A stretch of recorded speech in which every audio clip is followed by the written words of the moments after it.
오늘 아침 일찍 서울구치소를 떠난 윤석열 대통령. 법원의 구속 취소 신문에 출석한 뒤 곧바로 헌법재판소로 이동했습니다. 예정보다 1시간 늦춰 오후 3시 시작한 10차 변론기일. 그런데 첫 번째로 예정된 한덕수 국무총리 증인신문을 앞두고 윤 대통령은 갑자기 퇴정했습니다. 재판 시작 5분 만에 재판부에 설명도 없이 돌연 자리를 뜬 겁니다. 윤 대통령 대리인단도 다소 당황한 기색이 역력했습니다. 이후 윤 대통령 대리인은 신문에 앞서 윤 대통령 퇴장 이유를 설명했습니다. 총리께서 증언하시는 것을 대통령이 지켜보시는 모습이 좋지 않고 국가 위상에도 좋지 않다고 해서 양해를 구하지 않으시고 퇴청을 하셨습니다. 윤 대통령이 자리를 뜬 뒤 윤 대통령 측은 계엄 전 국무회의가 적법했다는 점을 부각시키기 위해 질문을 이어갔지만 한 총리는 윤 대통령 측에 불리한 답변을 이어가기도 했습니다. 실질적인 국무회의가 이루어진 것이라고 볼 수 있지 않겠습니까? 그 부분이야말로 개인이 판단할 일은 아니라고 생각하고 수사 절차와 사법 절차를 통해서 판단돼야 한다고 생각합니다. 윤 대통령은 한 총리가 증인신문을 마치고 나간 뒤 홍장원 전 국정원 1차장 증인신문에 앞서 법정으로 다시 돌아왔습니다. 곧이어 이어진 홍장원 전 국정원 차장 증인신문에서는 대리인에게 서류를 건네는 등 적극적으로 재판에 참여하는 모습도 보였습니다. 앞서 내란 우두머리 혐의 형사재판 첫 공판 준비기일에 출석해서는 자리를 착각하는 듯한 장면을 연출하기도 했습니다. 구속 피고인이 출석하는 문으로 들어온 윤 대통령은 법정 가운데 증인석으로 향했다 다시 피고인석으로 가서 앉기도 했습니다. MBC 뉴스 윤상문입니다. 총리께서는 계엄 당일 대통령실에 연락을 받고 대통령실에 가신 것이죠. 예, 그렇습니다. 당시 대통령실에 도착하셔가지고 대통령과 혹시 어떤 대화를 나누셨는지 기억을 하시나요? 그때 제가 이 계엄이 우리나라의 경제나 신인도에 굉장히 영향을 미칠 거기 때문에 좀 반대 의사를 좀 말씀드렸습니다. 그 대통령께서는 총리께 연락을 하신 것이 결국은 계엄에 대한 논의를 하기 위해서 연락을 하신 것은 맞는 것이죠. 저는 그건 절대로 듣지도 못했고 어떤 이유로 부르시는지는 몰랐습니다. 그러니까 사전에 아신 게 아니라 불러서 연락을 하셔서 가셨고 가셨을 때 논의의 주제가 대화가 계엄이었던 것은 맞느냐고 말씀드리는 겁니다. 이제 저희가 들어가니까 그런 말씀을 하셨습니다. 예.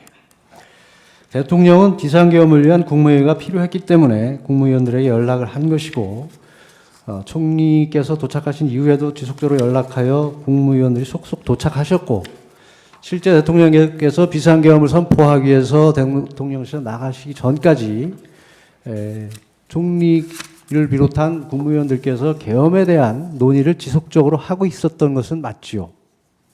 걱정하고 우려하고 그러면서 있어요. 예. 그러니까 총리님을 비롯한 국무위원들께서 대통령의 비상계엄에 대해서 걱정하고 우려하고 여러 가지 문제를 제기하셨다는 말씀이시죠. 예, 그래서 아까도 제가 잠깐 말씀드렸습니다. 결국 그날 대통령께서 총리를 비롯한 국무위원들을 대통령실로 호출하신 것은 비상계엄에 대한 논의를 하기 위한 것은 결과적으로 맞지 않습니까? 그러나 그러한 판단을 예.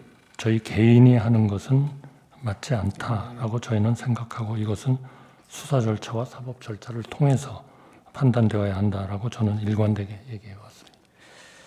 예, 총리께서는 경황이 없어 언제 어떻게 받았는지 기억하기 어렵지만 나중에 보니 양복 주머니에 계엄 선포문이 들어있었다고 하셨습니다. 대통령 부속실장 진술에 의하면 계엄 선포 전 계엄 선포문을 10부 정도 출력하여 국무위원들에게 나누어지었다고 하고 있습니다. 그렇다면 총리께서 가지고 계시던 계엄 선포문은 그 당시에 받은 것으로 볼 수 있는데 맞을까요? 저는 전혀 기억이 없습니다. 그러니까 기억을 못 하시지만 전후 사정에 비추어 보면 그 계엄 선포문은 그 당시 대통령 부속실장이 배포한 계엄 선포문일 수밖에 없다는 것을 말씀드리는 겁니다. 저는 전혀 기억을 하지 못하기 때문에 동의하기는 어렵습니다. 비상계엄 해제 후 하루가 더 지난 12월 5일 저녁 부속실장이 계엄 선포문을 하나 기한을 해서 출력을 해서 총리와 국방부 장관에게 서명을 받고 다음 날인 12월 7일 대통령으로부터 서명을 받았는데 12월 8일 총리께서 부속실장에 전화하여 사후에 문서를 갖추는 것이니 없었던 것으로 하자고 하신 바가 있다고 하십니다. 혹시 기억하십니까? 네, 기억합니다. 그때 총리께서 부속실장에게 문서가 없더라도 국무회의 실체는 있지 않느냐고 말씀하셨다는데 그것도 기억하십니까? 저는 기억 못합니다. 부속실장은 그 당시 총리께서 그 사업 문서에 대해서 없애자고 하시면서 문서가 없더라도 국무회의 실체는 있지 않느냐고 분명히 말씀하셨다고 기억을 하고 있습니다. 그거는 사법 절차를 통해서 확정되리라고 생각합니다. 총리께서는 국회 등에서 비상계엄 관련 국무회의는 제대로 된 국무회의가 아니라는 취지의 말씀을 하셨습니다. 이는 주례 또는 정례 국무회의를 전제로 말씀하시는 것이죠. 네, 저는 기본적으로는 통상의 국무회의와는 매우 달랐고 실체적 형식적 흠결이 있었다. 그러나 국무위원들이 오라는 연락을 받고 모였고 비상계엄에 대해서 처음 듣고 걱정과 우려를 표명을 했기 때문에 이것이 국무회의인지 아닌지 심의인지 아닌지는 이거는 개인이 판단할 일이 아니다. 최종적으로 수사 절차와 사법 절차를 통해서 판단되어야 한다고 일관되게 얘기해 왔습니다.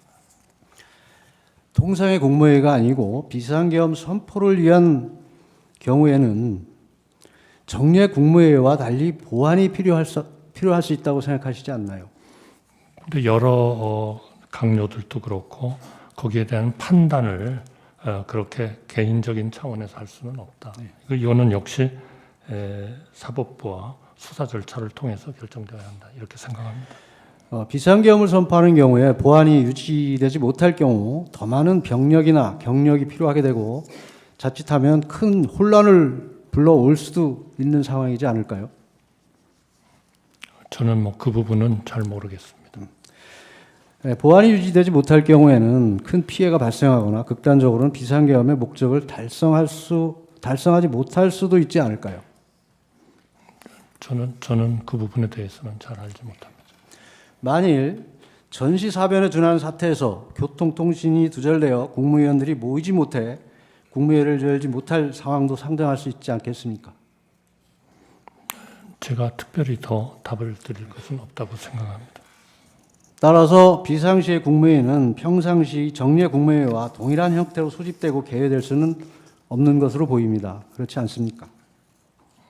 그 모든 것은 수사 절차와 사법 절차를 통해서 판단되어야 한다고 생각합니다.